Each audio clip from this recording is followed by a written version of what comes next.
L'autostart inizia a raccogliere i concorrenti, la favorita è Brooklyn Lux, numero 7 dello schieramento, Marco Stefani in salchi, Alessandro Gocciadoro al training, i colori della scuderia Biasuzzi, l'alternativa Brest dei Greppi, Gennaro Amitrano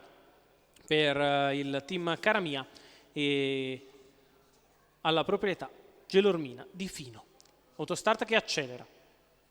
200 metri al punto dello stacco, si ritrae Zarevic Blessed, con calma anche Cristi Cavallina che non sono partitori, e si va con Brest dei Greppi facile al comando a spesa 0 e ora è da battere. Seconda la corda Coffee Time B, terza posizione per Bessi di Poggio, di fuori c'è Cristi Cavallina con in scia Brooklyn Lux che taglia fuori Zarevic Blessed e lo relega all'ultima posizione. Si va a completare il primo ottavo di miglio, passato da Brest dei Greppi in 15,2. Gennaro Amitrano ha preso la testa a spesa 0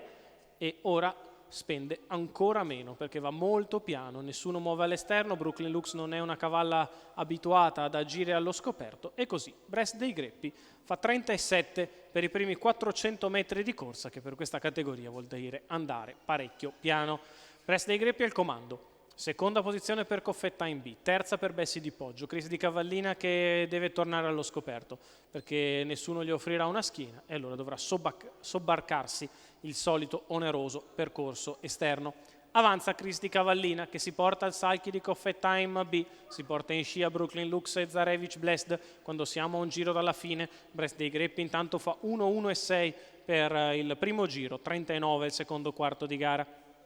Sulla curva di destra Brest dei Greppi inizia ad accelerare per mettere in difficoltà coloro che vengono dall'esterno, passa il primo chilometro in 1:16,2 e allunga, guadagna un paio di lunghezze nei confronti di Coffee Time B, la mossa da parte di Brooklyn Lux che schiaccia sul pedale dell'acceleratore, Marco Stefani che spinge all'esterno, cerca di passare prima della curva su Cristi Cavallina, i 3/4 di miglio in 1:30, Brest dei Greppi che cerca la fuga, Brooklyn Lux in mezzo alla pista che però è rimasta lì, adesso è dura, viene al largo di tutti Zarevic Blessed, intanto però Brest dei Greppi ha preso margine di vantaggio e ora bisogna andarlo a prendere a 150 dalla conclusione. Brest dei Greppi solo in vantaggio, c'è solo Brest dei Greppi in pista che vince come vuole il Memorial Gasparetto, nettissimo Brest dei Greppi, mentre per il secondo posto Zarevic Blessed finisce fortissimo a regolare Bessi di Poggio, finita di dentro 1:13,6, 27,9 a chiudere dopo un 28,4